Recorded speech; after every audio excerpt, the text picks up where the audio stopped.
Dia 20. Restaurando a comunhão. Deus restaurou o nosso relacionamento consigo mesmo por meio de Cristo e nos deu o ministério de restaurar relacionamentos. 2 Coríntios, capítulo 5, versículo 18. Sempre vale a pena restaurar relacionamentos.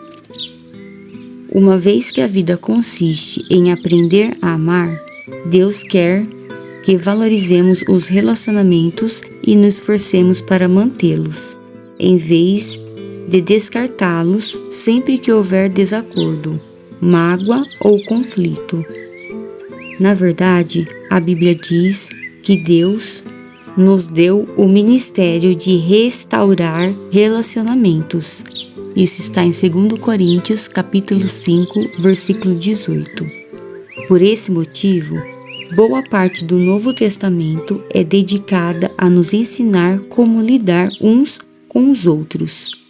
Paulo aconselha: se vocês receberam algo bom por seguir a Cristo, se o amor dele fez alguma diferença na vida de vocês, se estar numa comunidade de espírito significa algo para vocês, se vocês têm um coração, se vocês importam uns com os outros, façam-me um favor. Concordem um com o outro, amem um ao outro, sejam amigos de verdade. Isso está em Filipenses, capítulo 2, versículo 12. Paulo ensina que a habilidade no trato com as pessoas é um dos traços do cristão maduro. Isso está em Romanos, capítulo 15, versículo 5. O desejo de Cristo é que sua família seja conhecida pelo amor entre seus membros. Isso está em João, capítulo 13, versículo 35. Por isso, romper a comunhão é um testemunho deplorável para os não cristãos. Esse foi o motivo de Paulo ficar tão envergonhado quando os membros da igreja de Coríntio se dividiram em facções opostas, chegando até mesmo a brigar na justiça comum. Em sua carta, ele lamenta: que vergonha! Será que entre vocês não existe alguém com bastante sabedoria para resolver uma questão entre irmãos? Isso está em Coríntios, capítulo 6, versículo 5. Ele ficou escandalizado ao descobrir que não havia ninguém maduro na igreja para resolver o conflito pacificamente. Na mesma carta, declara: tenho uma preocupação séria a compartilhar com vocês, meus amigos, pela autoridade de Jesus nosso Senhor. Tentarei ser o mais direto possível. Vocês precisam aprender a entrar em acordo. Devem ter consideração uns pelos outros, cultivando a vida em comum. Isso está em Coríntios, capítulo 1, versículo 10. Se vocês desejam a bênção de Deus em sua vida e quer ser conhecido como filho de Deus, aprenda a ser um pacificador. Jesus disse: Deus abençoa os que trabalham pela paz, pois eles serão chamados filhos de Deus. Isso está em Mateus, capítulo 5, versículo 9. Note que Jesus não disse: bem-aventurado os que amam a paz, pois todo mundo ama a paz. Nem disse: bem-aventurado os pacíficos, que nunca se incomodam com nada. Ele chama bem-aventurado os que trabalham pela paz, aqueles que procuram efetivamente solucionar conflitos. Pacificadores são raros, porque promovem a paz é um trabalho muito difícil. Você foi formado para ser parte da família de Deus. E segundo propósito da sua vida aqui é aprender a amar e se relacionar com as pessoas. Por isso, promover a paz é uma das habilidades mais importantes que você pode desenvolver. Infelizmente, a maioria de nós jamais aprendeu a resolver conflitos. Promover a paz não é evitar conflitos, fugir de um problema, fingindo que eles não existem ou ter medo de falar sobre o assunto é, na verdade, covardia. Jesus, o príncipe da paz, nunca teve medo de conflitos. Em determinada ocasião, ele provocou um conflito para o bem de todos. Há momentos em que devemos evitar conflitos, mas há ocasiões em que precisamos criá-lo e situações em que precisamos solucioná-lo. Por isso, precisamos orar, pedindo a contínua direção do Espírito Santo. Promover a paz também não é apaziguar, ceder o tempo todo, agir com subserviência e permitir que os outros sempre o reprimam. Não era o que Jesus tinha em mente. Ele se recusou a ceder em muitas questões, sustentando seus argumentos diante de qualquer oposição diabólica.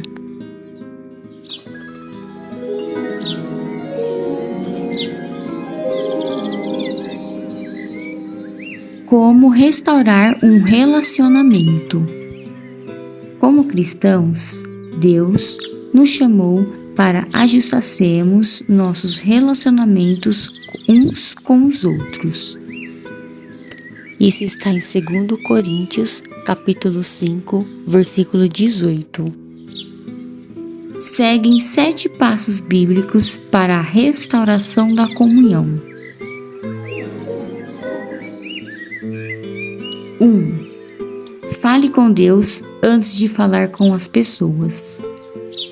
Converse com Deus a respeito do problema.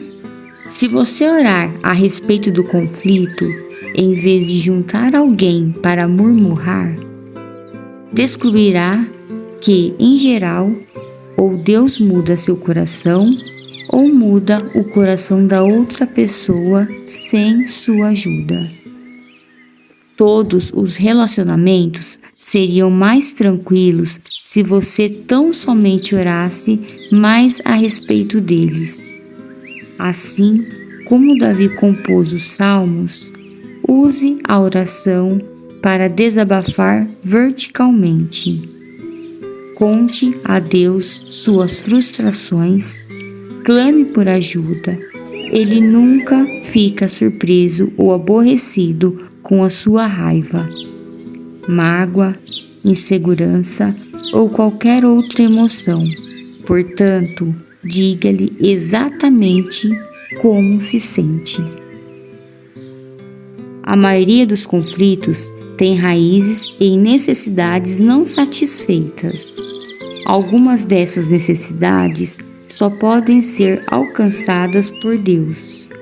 Quando você espera que uma pessoa, amigo, mulher, chefe ou membro da família satisfaça sua necessidade, que somente Deus pode atender, está se candidatando à amargura e à decepção. Ninguém pode suprir todas as suas necessidades, exceto Deus. O apóstolo Tiago observa que muitos dos nossos conflitos acontecem por falta de oração. De onde vêm as guerras, contendas que há entre vocês? Vocês cobiçam coisas, mas não as têm. Não têm porque não pedem. Isso está em Tiago, capítulo 4, versículo 1 ao 2. Em vez de confiar em Deus, preferimos crer que os outros nos farão felizes e então ficamos furiosos quando eles nos decepcionam. Deus, porém, está dizendo: Por que você não vem primeiro a mim? 2. Tome sempre a iniciativa. Não importa se você ofendeu ou foi ofendido. Deus espera que você dê o primeiro passo. Não espere pela outra parte. Vá primeiro a ela. Restaurar a comunhão perdida é tão importante que Jesus lhe deu precedência até mesmo sobre o culto de adoração. Assim que eu quero que vocês se conduzam. Se alguém estiver no local do culto, prestes a fazer uma oferta, e de repente se lembrar de que um amigo tem ressentimento contra ele, deixe de lado a oferta. Saia imediatamente, procure o amigo e conserte a situação. Depois de fazer isso, então poderá voltar a oferecer seu culto a Deus. Isso está em Mateus capítulo 5, versículo 23 ao 24. Quando a comunhão é prejudicada ou rompida, planeje imediatamente uma conferência de paz. Não fique adiando, arrumando desculpas, nem prometendo. Resolvo isso qualquer dia desses. Programe um encontro o mais rápido possível. Demoras só aprofundam ressentimentos e pioram a situação. Quando se trata de conflitos, o tempo não cura nada. Pelo contrário, as mágoas tornam-se mais profundas. Agir rapidamente também evita que os danos espirituais sejam maiores. A Bíblia diz que o pecado inclui os conflitos não resolvidos, bloqueia a comunhão com Deus e impede as orações sejam respondidas. Isso está em Provérbios, capítulo 28, versículo 9. Além de nos tornar infelizes. Os amigos de Jó lembraram-no de que ficar desgostoso e amargurado é loucura, é falta de juízo que leva à morte. Disseram-lhe também: com a sua raiva você só está se ferindo. Isso está em Jó, capítulo 5, versículo 2. Normalmente, o sucesso de uma conferência de paz depende da escolha do momento e do local adequado.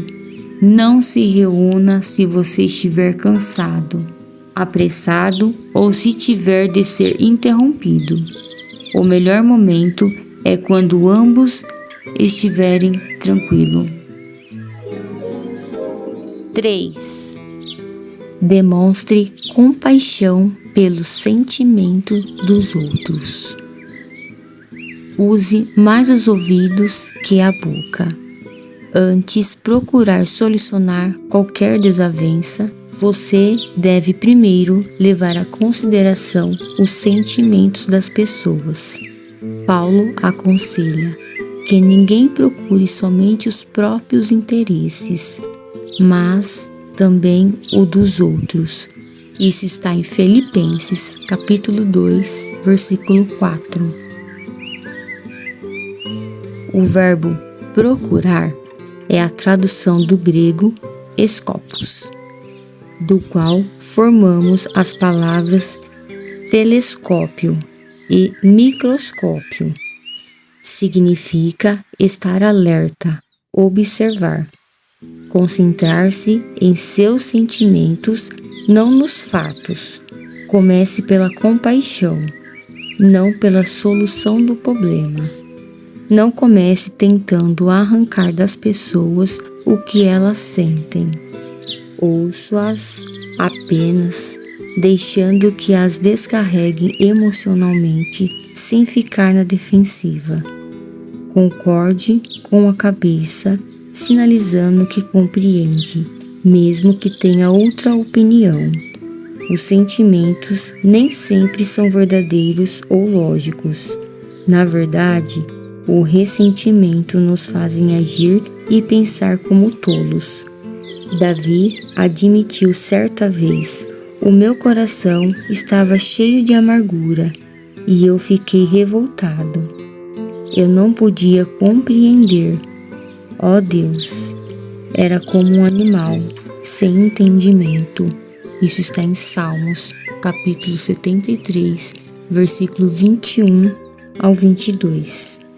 Todos agimos como bestas feras quando estamos feridos.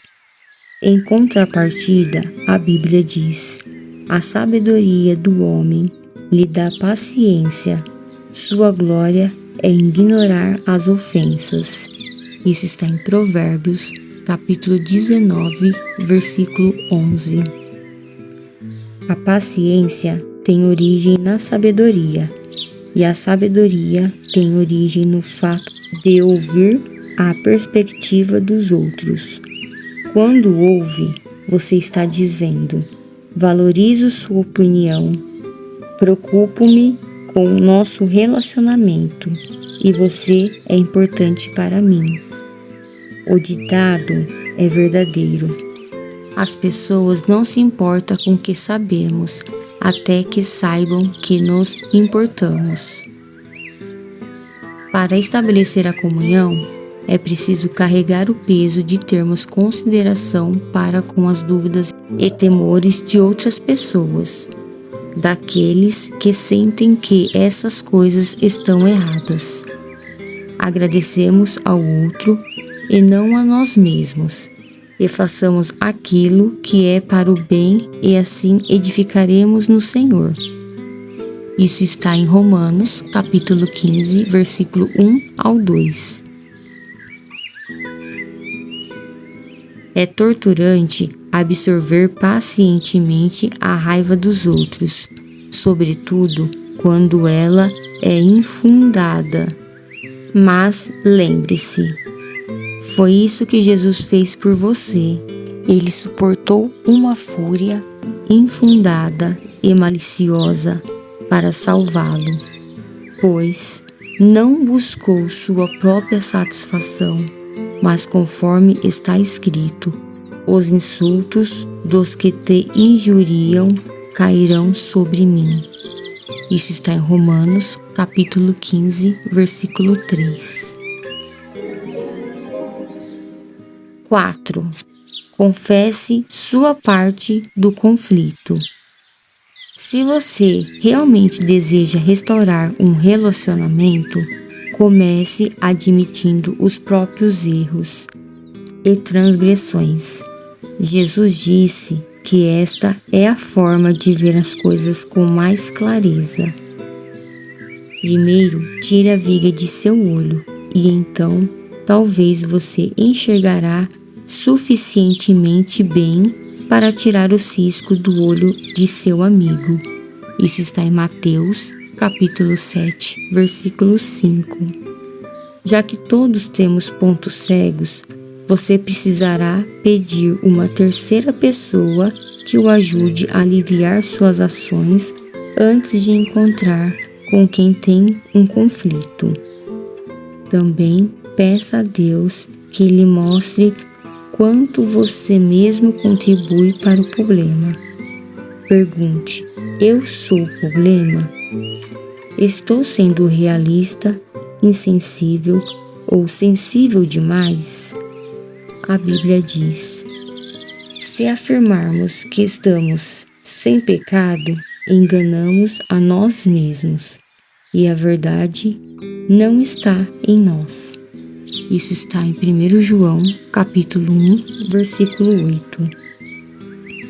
A confissão é uma ferramenta poderosa para a reconciliação. Não raro, a forma de lidarmos com o conflito criar um problema ainda maior. Quando você começa admitindo humildemente os erros, isso neutraliza a raiva da outra pessoa e deixa desarmada, porque ela provavelmente esperava que você ficasse na defensiva. Não te desculpa, nem transfira a culpa. Apenas confesse sinceramente qualquer participação que tenha tido no conflito. Aceite a responsabilidade pelos erros e peça perdão. 5. Invista contra o problema, não contra a pessoa. Não há como solucionar o problema se você estiver preocupado em identificar a culpa. Você terá que fazer uma escolha. A Bíblia diz: a resposta cortês abre a fúria, mas a língua afiada incinta a ira. Isso está em Provérbios, capítulo 15, versículo 1. Você nunca se fará entender estando zangado. Por isso, escolha cuidadosamente as palavras. A resposta branda é sempre melhor que o sarcasmo. Na solução de conflitos, a maneira de falar é tão importante quanto o que se fala. Se você se expressar de forma ofensiva, a outra pessoa ouvirá de forma defensiva. Deus nos disse: quem tem coração sábio é conhecido como uma pessoa compreensiva. Quanto mais agradáveis são suas palavras, mais você consegue convencer os outros. Isso está em Provérbios, capítulo 16, versículo 21. Irritar as pessoas jamais funciona, e você nunca é persuasivo quando é rude. Durante a Guerra Fria, ambos os lados concordaram em que algumas armas eram tão destrutivas que jamais deveriam ser usadas. Atualmente, as armas químicas e biológicas foram banidas, e os estoques de armas nucleares estão sendo reduzidos. Para o bem da comunhão, você deve destruir seu arsenal de armas nucleares relacionais, ou seja, condenar, menosprezar, comparar, rotular, insultar, ironizar, reagir com sarcasmo.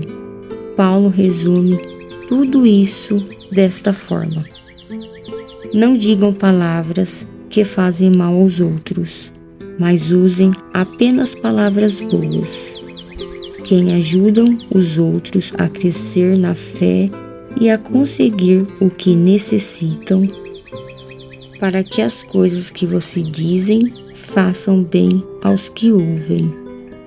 Isso está em Efésios, capítulo 4, versículo 29. 6. Coopere tanto quanto possível. Paulo disse: façam todo o possível para viver em paz com todas as pessoas. Isso está em Romanos, capítulo 12, versículo 18.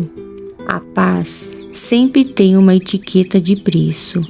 Às vezes, custa nosso orgulho e quase sempre custa nosso egoísmo. Pelo bem da comunhão, façam o melhor que puder para chegar a um acordo. Adapte-se aos outros e mostre preferência pelas necessidades deles. Isso está em Romanos, capítulo 12, versículo 10. Uma parafrase da 7ª bem-aventurança de Jesus disse: abençoados são vocês que conseguem mostrar que cooperar é melhor que brigar ou competir. Deste modo, irão descobrir quem vocês realmente são e o lugar que ocupam na família de Deus. Isso está em Mateus, capítulo 5, versículo 9. 7. Enfatize a reconciliação, não a solução. É ilusão esperar que todos concordem a respeito de tudo. A reconciliação atém-se ao relacionamento. Já a solução está vinculada ao problema. Quando focamos a reconciliação, o problema perde importância e não raro se torna irrelevante. Podemos estabelecer um relacionamento mesmo quando somos incapazes de resolver nossas diferenças. Os cristãos muitas vezes têm discordâncias sinceras e legítimas, além de anunciar suas divergências, mas podemos discordar sem ser desagradáveis. O mesmo diamante tem diferentes aspectos quando vistos de diferentes ângulos. Deus espera unidade, não uniformidade. Podemos caminhar de braços dados sem concordar em tudo. Isso não significa que você deve desistir de encontrar uma solução. Talvez você precise continuar conversando e até mesmo discutindo, mas faça isso com espírito de harmonia. Reconciliação significa fazer as pazes, não necessariamente esquecer o assunto. Depois de ler este capítulo, com quem você acha que precisa entrar em contato? Com quem você precisa restaurar a comunhão? Não demore mais nenhum segundo.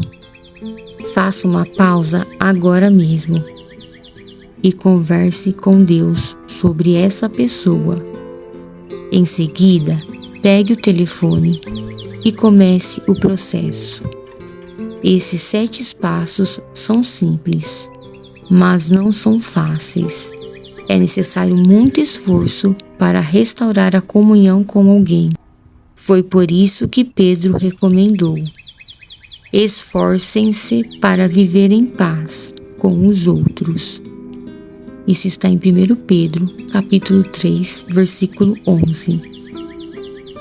Quando você tentar promover a paz, está fazendo o que Deus faria. É por isso que os pacificadores são chamados filhos de Deus. Isso está em Mateus, capítulo 5, versículo 9. Dia 20. Pensando sobre o meu propósito de vida. Tema para reflexão. Sempre vale a pena restaurar os relacionamentos. Versículo para memorizar. Façam todo o possível para viver em paz com todas as pessoas. Romanos, capítulo 12, versículo 18. Pergunta para meditar. Com quem estou precisando restaurar o meu relacionamento?